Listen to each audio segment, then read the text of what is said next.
Hello and welcome to Brief and R's for Sales Leaders. We promise to be brief, bright, and bring it all to you in 19 minutes. Today we're going to be talking about the 5 ways your salespeople are encouraging discount requests and, more importantly, how to stop them.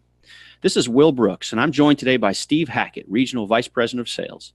Steve has been a driving force in the Brooks Group's growth for nearly 2 decades. Steve, thanks for joining us today. Glad to be here, Will. This is really an important topic that we have today because, as we all know, a healthy profit margin is so important to any sales organization.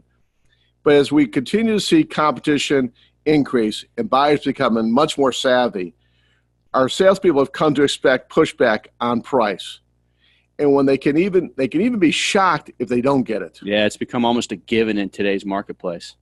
But unfortunately, that mindset can lead salespeople to say and do things that invite prospects and customers to ask for discounts, or in some cases even demand them. So let's just jump right into it. Let's take a look at mistake number 1. Mistake number 1 is asking for the sale too soon. Salespeople need to spend sufficient time questioning the prospect and uncovering the underlying information. What are the motivators, the pain points, the wants, the needs, the issues, the challenges?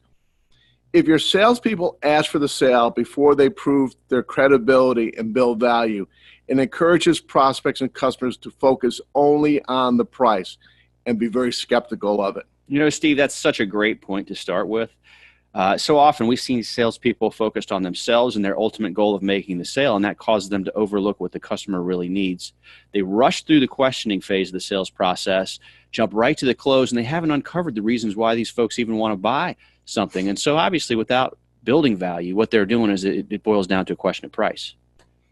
So let's take a look at some of the ways that sales leaders can fix this. Sales leaders have got to coach their salespeople to be patient and ask the right questions up front, to have a solid 3D questioning strategy, which will allow the reps to follow up on initial questions, dig deeper, and understand the true underlying motivations for making decisions. Let's take a look at number 2, beating around the bush on price. I love this one, Will.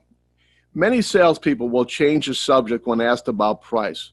Many won't even say it out loud, preferring to write it down and point at it. And then there's the tried and true, let me send it to you in an email electronically so I don't even have to even discuss it, or I'm just going to send it to you and you take a look at it and tell me what you think. And so, Steve, when they're not willing, they being the sellers, not willing to address the price right up front, what kind of perception, does that create in the prospect's mind? It can reveal that the prospect of the customer that the salesperson is very nervous about the price, lacks the confidence in price, leads to price concessions and hard negotiation with buyers. Think about it. If a salesperson is not confident in a recommendation or their price, why should your prospect or customer feel comfortable and confident in their recommendation? Right. So let's get to the fix here. Until the salesperson can credibly, comfortably, and confidently tell your prospect, this is the price or this is the investment. The key word here, Will, is the word the. I actually want to discourage negotiation. Prospects will always question them on price. As a sales leader, you need to remove the most common reason your salespeople are not confident in stating the price. Those reasons are they don't know their products or services very well, and if I don't know my product or services very well, I'm not even going to recommend them. Another key thing is to make sure that your opportunity is really, truly qualified, because if it's not truly qualified, then all I'm doing is just presenting a price to people that have no authority to make the decisions. And in today's environment, so many people are dealing with people that are in the decision-making process but don't have the authority. We truly need to understand who are the people that can pull the trigger and then be effective in presenting to them specifically. Mistake number 3, salespeople use modifiers when presenting price. Now, using adjectives and adverbs when you present price or discuss price with customers is a flag to your price, and it says that everything is negotiable. Okay, Steve, why don't you give us some examples of what we're talking about here? Well, here's some of the most common ones we hear. Our usual price, our regular price, wholesale price, normal, list, book. You kind of get the idea.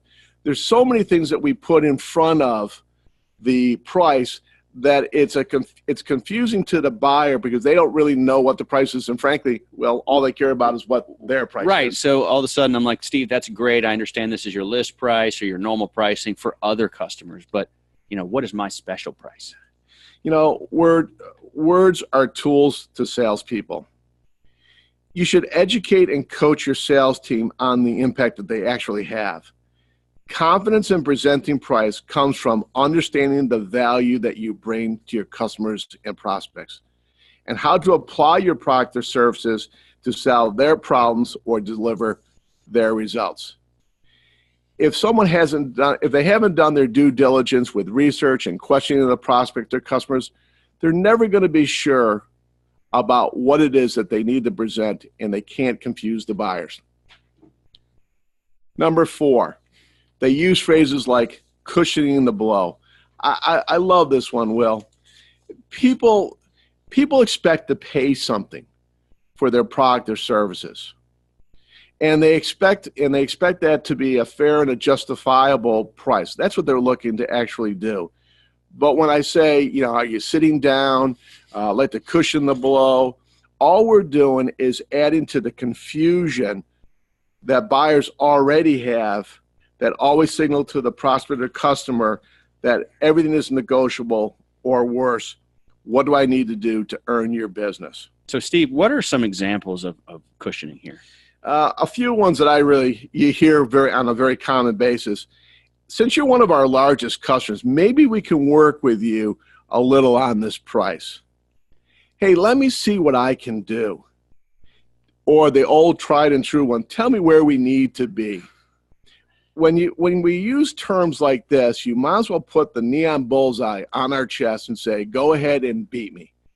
Because all you're doing is signaling to them that you're not confident in the price, and everything's going to disintegrate into a prideful negotiation and who's going to win.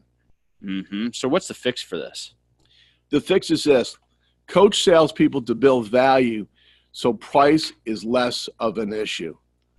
I would recommend always role-playing to get reps comfortable with presenting price. When we have a large presentation that we're going to provide for one of our prospects or one of our customers, we actually physically practice it. We bring people into a room. We actually go through our presentation. We ask them to punch holes in our presentation, ask us questions that may throw us off. There's no excuse for not being comfortable when you present price, but that also comes from practice. Mm-hmm. Number 5, presenting price without structure or benefit. Any price in the absence of a value determinator will always be too high. What we see is when people put out the price or just send an email quote, the challenge is there's no way to define what exactly is included in that other than just a number. So when we look at presenting price without structure or benefits, it tends to confuse buyers. And when we confuse buyers, now we have a situation where, it's the old saying, a confused buyer buys nothing. A confused salesperson sells nothing. Our job is not to confuse people. So what's the fix here? The fix is you need to coach your salespeople in 2 different ways. They need to be, first and foremost, organized, systematic in the way that is easy for the buyers to follow them. Step number 1, focus on the buyer's priorities, not your own. What do we mean by this? When we're working with any prospect or customer, they have a list of things that they want to accomplish. There's a internal priority checklist that they're looking for.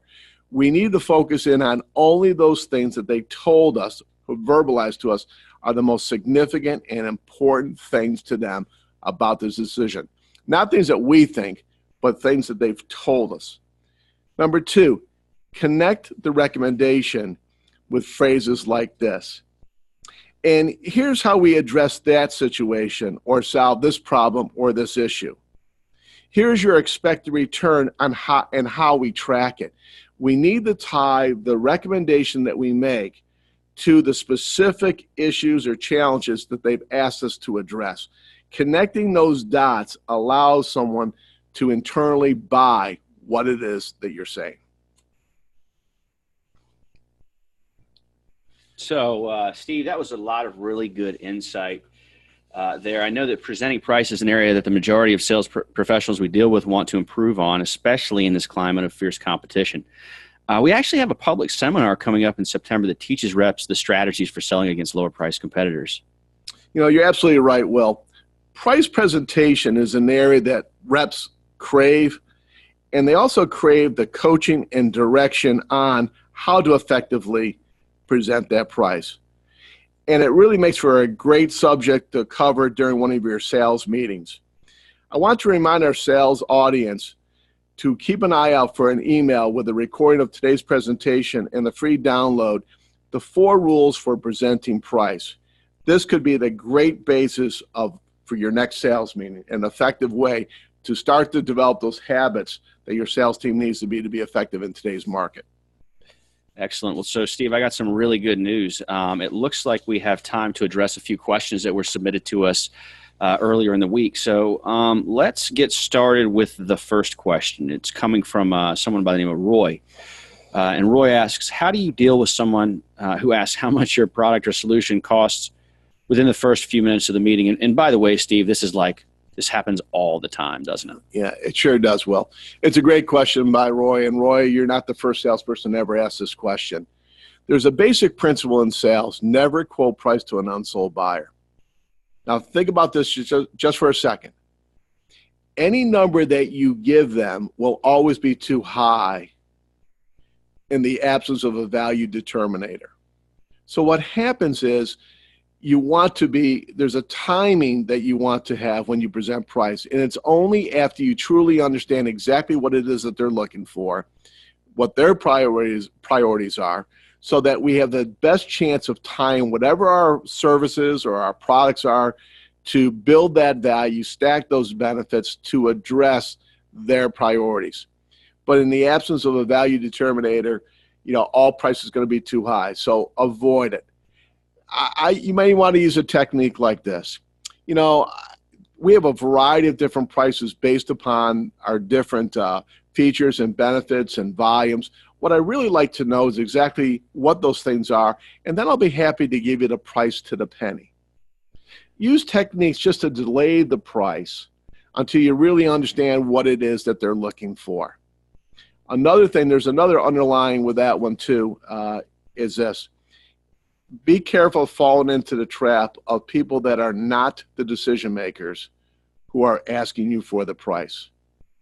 It's just a defensive mechanism that they may have of gathering this information, but the reality are that they can't do anything with it anyways. So really understand, if you're presenting price, make sure you're presenting price to the decision makers, not people that are just asking you for the price, that have no skin in the game per se, and able to do anything with it. Yeah, great question. Their goal can just be to disqualify you, right? That's correct. All right, so let's move on. We have another question from a guy by the name of Steve. He asks, in verticals that are very price-driven, almost commoditized, how do reps better position themselves? There's 3 ways that reps are seen in the eyes of prospects and customers. We could be seen as a simple product-pushing vendor. We could be seen as an industry or a business expert, and we could be seen as a strategic resource. Now, when we first meet someone, they're going to see us in that vendor category. We could change that perception on the very first call by the preparation and the types of questions and our 3D strategy and really understanding the industry and doing our due diligence prior to that call. To become a strategic resource, it takes time. And it's a title that we can't give ourselves. It's one that has to be given to us by our customers. So getting back to your question, number 1, we need to be seen as an industry or a business expert to begin with. People will do business with people that they feel have something important to say to them. So unless they can determine from the questions and from the knowledge and the information that we can provide for them that we are people worthy of their time, they're not going to give it to us. There's another aspect in how they commoditize markets, and there are some that are really extremely price sensitive with huge competition. Bundling may be the best technique that you have, for combining different products and services so that you can still maintain the price integrity of your product and services, but you do it in a bundling format. Try that, Steve. I think that will help you. All right, one more. How can we increase prices without losing customers? That's a great question. We struggle with that one ourselves. We all need to be raising our prices from time to time. It's just the reality of what we're dealing with. Now, the first thing I want you to understand is that the people that you're dealing with also see the same thing from their customers when they go to raise prices. So we're all very sensitive to this whole thing called raising prices, but that's the reality. Expect when you raise prices that there may be some fallout. You may lose some customers. Well, we've had this discussion when we look at the marketplace and say, you know what? If we go up by X, there's a good chance where we're going to lose these types of clients. How do we handle that, Will, internally?